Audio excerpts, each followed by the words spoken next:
Oke, assalamualaikum warahmatullahi wabarakatuh. Selamat pagi, siang, dan malam para peserta didik.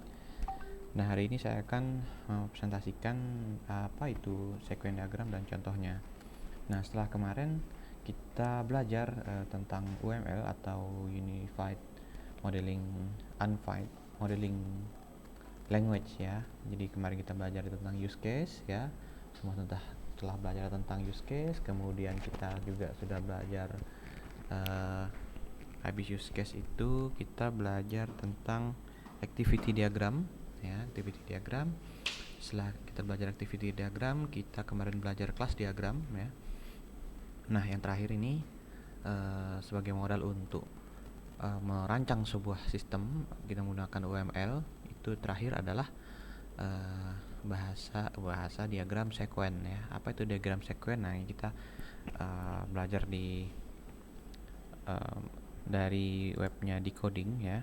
Jadi sekuen itu adalah diagram urutan dari sebuah diagram yang digunakan menjelaskan dan menampilkan interaksi antara objek-objek dalam sebuah sistem secara terperinci. Nah, dari penjelasan ini ya, jadi sekuen diagram itu adalah gabungan dari beberapa sistem-sistem atau diagram-diagram yang telah kita rancang sebelumnya. Use case, activity, class, itu semua akan berkaitan, itu semua akan berfungsi, dan itu semua akan kita gunakan di sekuen diagram ini gitu ya. Nah, jadi ini pengertian secara teorinya. Nah, jadi untuk diagram ini, sekuen diagram ini ada dimensi vertikal ya. Dimensi vertikal di mana ini menunjukkan urutan waktu ya. Sedangkan dimensi horizontal ya menunjukkan objek-objek, tiap objek-objek seperti itu. Oke, jadi tiap-tiap objek ini ada aktor yang memiliki waktu aktif yang digambarkan dalam kolom vertikal disebut dengan lifeline. Sementara itu pesan atau perintah digambarkan sebagai baris panah satu lifeline, yaitu lifeline yang lain. Nah, ini kita langsung aja ke contoh ya. Ini tujuannya untuk membuat mengetahui urutan kejadian. Nah ya, jadi ini untuk mengetahui, namanya sekuen ya. Sekuen itu yang berurutan, sekuensial, berurutan ya. Dan sekuen diagram ini digunakan untuk mengetahui urutan kejadian yang dapat menghasilkan output yang diinginkan. Selain itu, tujuan dari diagram urutan ini mirip dengan activity. Nah, activity diagram kita kemarin udah belajar ya. Bedanya apa dengan activity diagram? Activity diagram itu adalah diagram alir aktivitas ya. Apa aja yang harus dilakukan oleh aktor dan sistem, entitas. Dan activity itu bisa aktornya itu interaksi antar aktor dengan sistem, sistem dengan sistem, aktor, sistem, dan apa sih namanya, sistem lah, seperti itu ya, bisa dibilang seperti itu. Nah, bedanya apa dengan sekuen? Jadi sekuen itu dia lebih mendetail. Jadi di sekuen ini nanti kita akan menjelaskan apa aja yang digunakan, maksudnya prosedur apa ya, function apa yang mana, seperti function, entitas itu kita dapatkan di mana, kelas diagram ya, betul ya.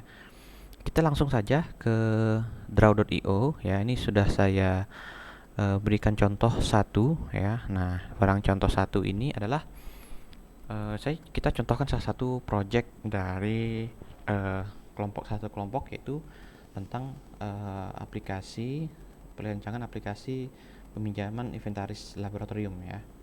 Nah, setelah kemarin kita membuat contoh diagram kelas di sini ya. Nah, ini akan kita jadikan acuan untuk membuat sekuen diagram ya. Jadi tahap pertama untuk membuat sekuen diagram, kita harus menambahkan aktor di sini ya. Atau aktor di sini kita harus tambahkan di sini, dan kita yang ini ya, aktor atau lifeline. Nah, sedangkan yang untuk ini entitas kita gunakan yang ini, mana ya, ini ya, objek ya, objek. Kemudian untuk yang seperti kotak-kotak ini dia objek ya, seperti mendefinisikan halaman ya, mendefinisikan sebuah interaksi sistem. Sedangkan yang bulat ini entitas ya, ini digunakan untuk sebuah, kalau kita di kelas diagram ini tabelnya ini ya, tabelnya atau entitasnya. Nah ya, oke. Baik, kita ceritakan dulu dari awal ke awal ya. Yang pertama, di sini untuk sequence pertama kita harus menambahkan ini dulu ya. Ini ada activation, diklik activation, ini ditambahkan di sini ya. Kemudian diberi panah ke halaman utama ya. Yang artinya praktikan ketika ingin menyewa barang laboratorium, inventaris laboratorium, dia harus membuka halaman utama dulu ya. Yang mana untuk halaman utama ini ya, kita memanggil fungsi index ya, yang mana biasanya untuk dalam website itu dia fungsi untuk menampilkan halaman utama itu index ya. Ya, oke. Atau ya index biasanya. Nah, kemudian ketika kita ingin memilih menu untuk meminjam, kita pilih halaman form untuk memilih barang inventaris dulu. Nah, yang di sini maka aktivitasnya ke arah kanan untuk menuju ke halaman form pilih barang inventaris, dan dia ini aktivitasnya ya, pilih halaman peminjaman dan menggunakan prosedur dari tampil barang inventaris, yang mana tampil barang inventaris ini didapat dari di sini ya. Mana tampil barang inventaris, nah ini, nah ya, tampil barang inventaris ya, makanya di kelas diagram kita harus mengumpulkan function dan prosedur yang digunakan dalam entitas tersebut gitu ya. Oke, kemudian dari tampil barang inventaris, milih barangnya, kemudian pasti milih tanggal. Nah, pilih ya, di sini entitasnya halaman form pilih tanggal, kemudian user atau aktor atau praktikan di sini ya, ini praktikan memilih jadwal. Nah, di mana jadwal ini pasti dia menggunakan function tampil jadwal. Yang mana tampil jadwal kita dapatkan di sini ya, tampil jadwal di entitas peminjaman inventaris ya. Setelah tampil jadwal, milihlah jadwalnya ya kan. Nah, kemudian setelah dipilih barangnya, tanggal sudah pilih, barang sudah pilih, baru dicek statusnya. Cek di mana? Cek di entitas dari barang inventaris.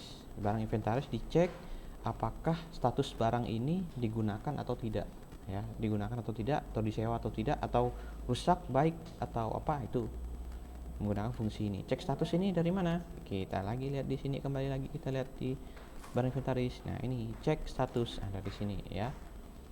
Kemudian nah, dari barang inventaris ini entitas dia akan ngecek kalau statusnya sudah dipinjam atau sudah tidak tersedia, dia akan mereturn ya dengan simbol tanda panah titik-titik ke form halaman peminjaman tadi. Dia menampilkan error yaitu barang sudah dipinjam. Tapi kalau barang yang belum dipinjam, maka dia langsung lanjut menggunakan function input peminjaman. Dari mana input peminjaman ini? Dari sini lagi ya. Nah, input peminjaman seperti itu. Kemudian setelah di pinjaman, nah setelah di put baru dikonfirmasi. Ini halaman konfirmasi pinjaman apakah sudah benar gitu. Sudah benar, baru dia menampilkan data peminjaman. Dari mana tampil data ini? Nah, dari sini. Mana tampil data. Nah, ini tampil data. Ya, tampil data untuk menampilkan data pengembalian. Nah, ini harusnya ini ke bawah ya. Nah, seperti ini. Ini arahnya seperti ini.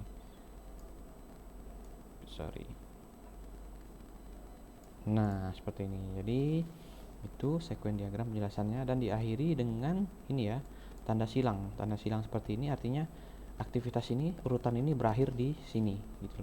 Kalaupun urutannya berakhir di salah satu kotak ini, nah diberilah tandanya di mana gitu ya. Nah, ini silang ini diambil dari sini ya, destruction, tempel di sini, drag and drop. Ya, ini kita simpan. Jadilah sequence diagram untuk menyewa barang inventaris seperti itu. Jika ingin tanyakan, silahkan di kolom komentar atau bisa langsung japri WA saya. Terima kasih. Assalamualaikum warahmatullahi wabarakatuh.